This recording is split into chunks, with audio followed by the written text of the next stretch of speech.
What's up everyone? This video is going to be simple. I'm about to show you the best way to mark out your levels of supply and levels of demand. In my opinion, this is the most accurate way. You see a lot of people just mark it out with a rectangle, but I think the way I do it is really the most accurate way and the best way. So let me just go ahead and jump right into it.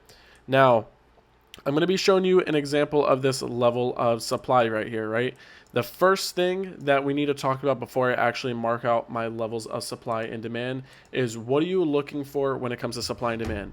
You're marking the previous contrary candle to the move. Marking the previous contrary candle to the move. Okay, simple, right? So let me show you an example. This would be the previous contrary candle to the move. Now this would be a level of supply. We would sell from a level of supply. For supply, you're going to mark the very bottom of the candle. For demand, you're going to be marking the very top of the candle. Let me show you an example for both real quick. This level of supply right here, the previous contrary candle, remember I said you're marking the very bottom out. So you're going to go ahead and find the lowest point, which would be right here, the very end of this wick. So you're going to go here, you're going to mark it out, and we're on the M15 time frame. Here's a little sneak peek how I mark it out, but we would mark M15. Now for a level of demand, this is your previous contrary candle to the push up, right?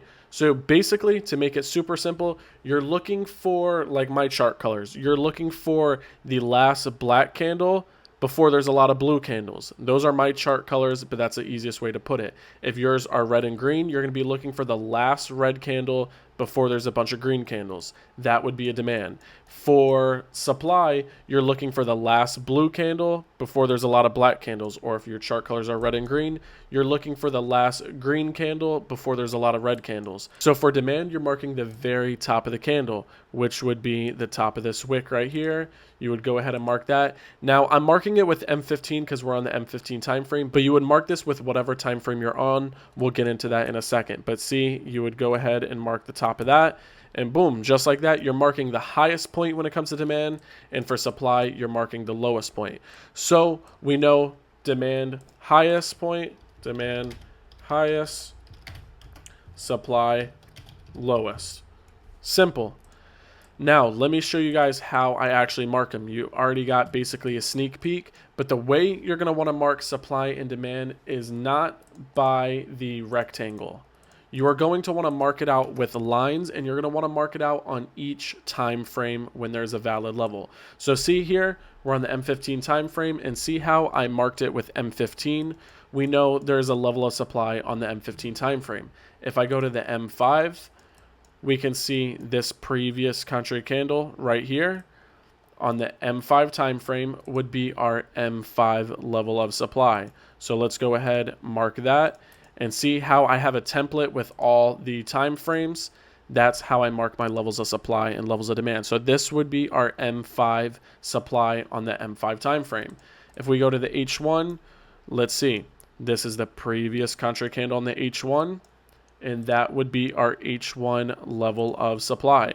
See how simple it is? We're looking for the same thing, but just on multiple time frames. Now that's an example of marking levels of supply on just a few time frames. I'm not going to mark it out on every time frame, but you would do that same exact thing on every time frame. You would go look for the previous contrary candle, and for supply, you're marking the lowest point. For demand, you're marking the highest point. Now I'm going to show you an example of a demand level. We're going to use this candle as an example. So we're on the H1 time frame right now. So we're going to go ahead and mark the very top with H1. See how I'm doing the same thing that I did with the levels of supply? I went ahead, mark H1. Let's go to the H4 and see if there's anything.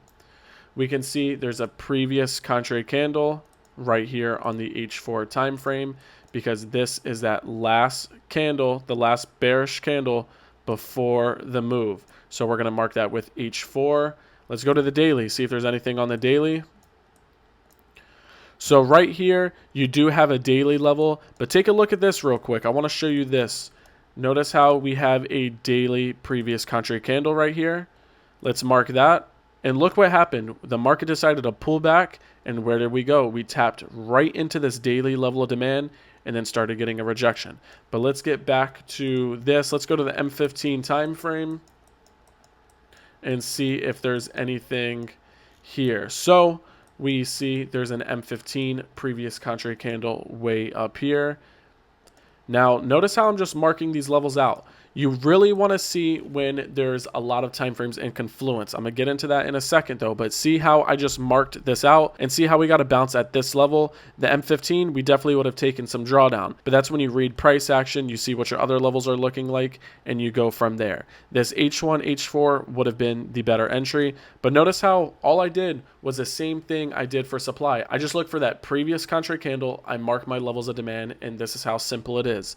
Now, remember that daily, how it was super clean? Look at it right here. This is what we're going to talk about now, though. You've seen me mark the levels of supply. You've seen me mark the levels of demand. You see that we mark the previous contrary candle. That's how you find supply and demand. And when it comes to marking the supply and demand, you see I mark the highest point for demand, and for supply, I mark the lowest. Now, you're probably asking yourself, why do I mark it out this way instead of just using a rectangle? And I'll tell you why. This way is honestly more accurate and you gather more data. Let me show you something. Let's say you have one level right here. It's just one rectangle. That's your level of demand. Now let's say you have your entry like this, just say 35 and 35, just basically whatever, right? If this is your only entry, if you only have one level of demand, for an example, what's going to happen if price decides to break past that level? Where are we going to go? We know the market likes to move off levels of supply and levels of demand. So when we break past that one and only demand level, we're probably going to stop loss because there's nothing stopping price from going there. Now, let's say we have the same exact trade, right? And let's just do this. Let's put the same stop loss, 35, and take profit at 35 just to make it easy. Now, let's say we have multiple time frames in confluence. Let's say we have a M5 right here. Let's say we have a M1 right here. Let's say we have a M15 right here. And then last but not least, let's say we have an H4 right here. 4 time frames in confluence. This is automatically going to be a higher probability setup than this because we have multiple levels of demand in this example for price to reverse and go back into our way. Because remember, like I just mentioned, the market likes to move off levels of supply and levels of demand. So if the market likes to move off levels of demand, why wouldn't you want more levels of demand in confluence within that stop loss for price to possibly reverse and go your way? See how when we broke past this one level of demand, we just go to stop loss? Realistically, we want the bounce off the first level. We want that clean bounce to where we can just go to take profit. But let's say that doesn't happen. Let's say we go to the M1. Now, we might not even get the bounce off the M1. Let's say we go to the M15 though, and that gives us the bounce, and then we go to take profit. This is a higher probability setup because we have not just 1, not 2, not 3, but 4 opportunities for price to reverse and go back into profit. Just look at these side by side. Don't you see the difference? One level right here. If we break past that one level, it's probably going to stop loss because nothing is preventing price from bouncing and going back into profit. But here, if we had 4 time frames in confluence, that's giving us 4 levels just within our stop loss for price to reverse and go back into profit. Now, look at this.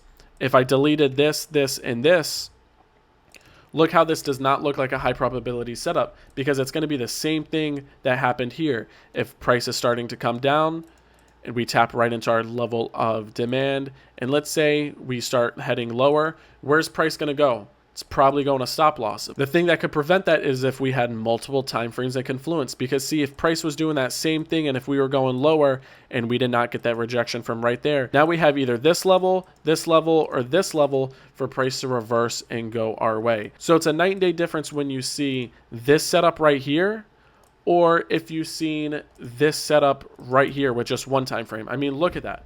It's a night and day difference. It's basic. When you have more levels of supply and more levels of demand, it's going to be a higher probability setup compared to if you just marked one level. Now, I'll show you with a level of supply real quick just to make it a little easier on you.